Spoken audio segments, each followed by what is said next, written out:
handicapped accessible, imagine that. I would imagine there's not a lot of rockstars in wheelchairs. But anyway, how many of you were atypical last time? So basically, all I did there was I told jokes about alcoholic and I made dick jokes. So last week, or a couple weeks ago, I was fortunate enough to talk at the Optimist Club. But I had a friend that told me that said, Kyle, you can't talk about your dick. The leader of the fucking wise men is on the board. There's business owners all over. So I'm like, okay. So, but I did have a wheelchair joke. So we're going to that right away. So, let's go back in time to 2007. I was a senior in high school. And you know those standardized military exams that everyone makes you take? They made me take one. And I told my homework teacher, like, Miss blah blah blah, I don't think if I join the army, we're never gonna win a war again.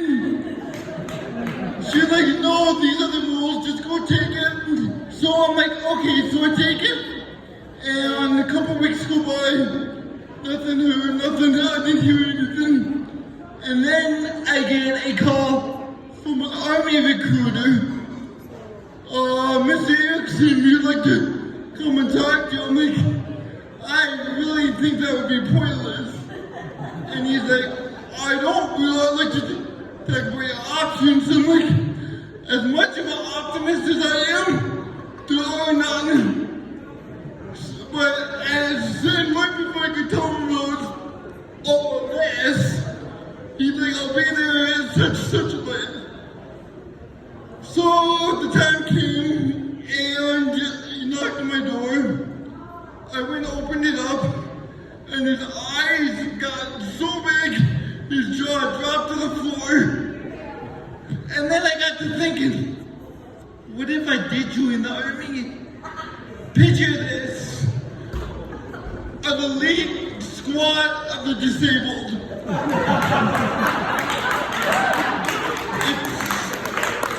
It's the Middle East. You hear fortunate some plane in the background. Helicopters are flying in, but there's one helicopter that's shorter than all the rest. It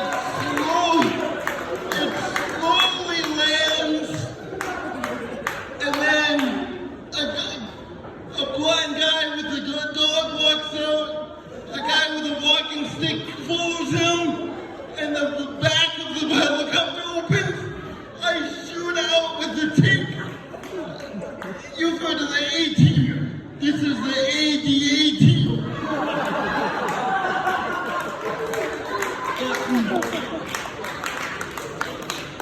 That's not the only weird thing that happened to me in high school. During my sophomore year, 2006, I was getting stomach aches. Doubled over. Have you ever had mid-sentence puking? I'm not like, oh yeah, the offensive line for the Cowboys are looking really good. And finally I went into the ER. It took me a couple hours to get seen by a doctor. But I don't know what they were waiting for. There's a guy in a wheelchair in the ER. I should have just said, hey, I wasn't in a wheelchair before. Help a guy out. But I get seen, and the next day after all these tests, the doctor comes upstairs into my room and he says, young man, when was the last time you were out of the country? Specifically Africa? I'm not sure if you know this, but Africa isn't exactly handicap accessible. And so needless to say, I've never been to Africa. Here somehow, I got an African stomach virus. And stuff like that happened to me all the time in high school. But I'm gonna try to spice up a little of my material that I use for the Optimist Club because I had to keep it PG, which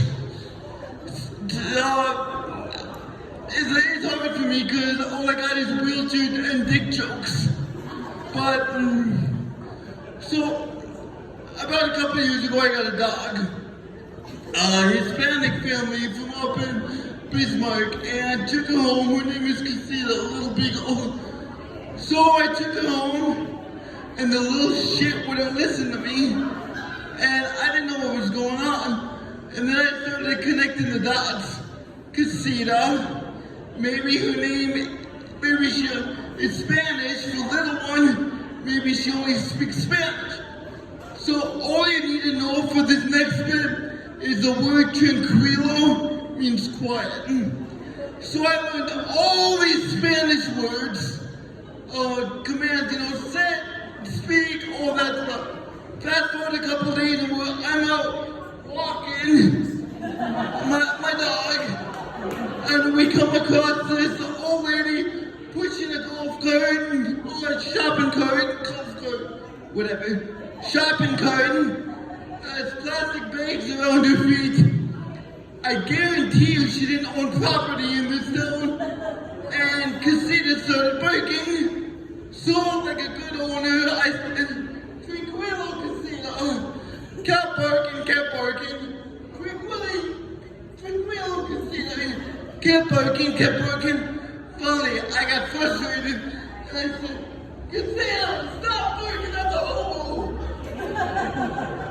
And right then, me and the hobo's eyes met, and a passerby walked by, so he sees this homeless person with the shopping cart, and the guy in the wheelchair staring each other off. It looked like an episode of Wacky Races.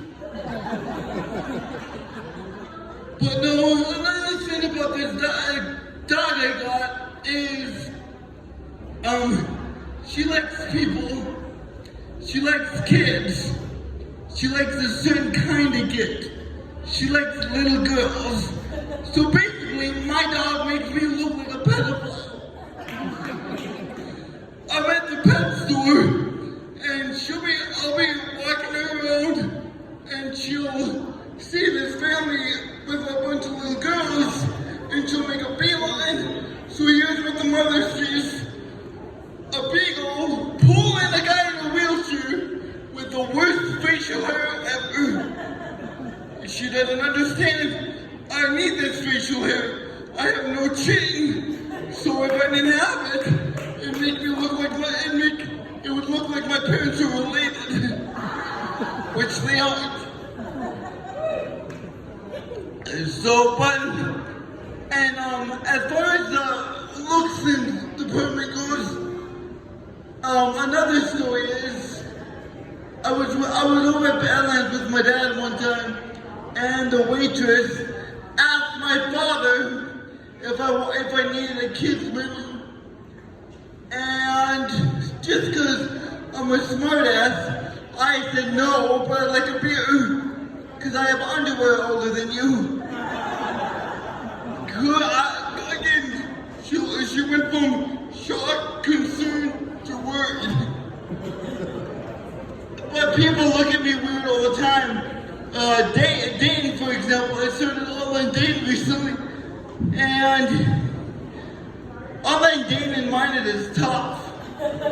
First, the one good thing is everybody in this town is a little bit funny looking, so if you see a picture that's way too good to be true, you know you're being catfished. But since I moved to Minot, I have been asked to be part of a throuple, which is exactly what it sounds like. I went on a date with a woman that wouldn't stop farting, and the most egregious example is I met a woman that didn't like my dog. But one time I did get a date, and we went out actually here at the home, and everybody thought she was my nurse, so she kept getting, oh, it's nice that you took your client out, and because she's just as much of a smartass as I am, she proceeded to do something that exceeded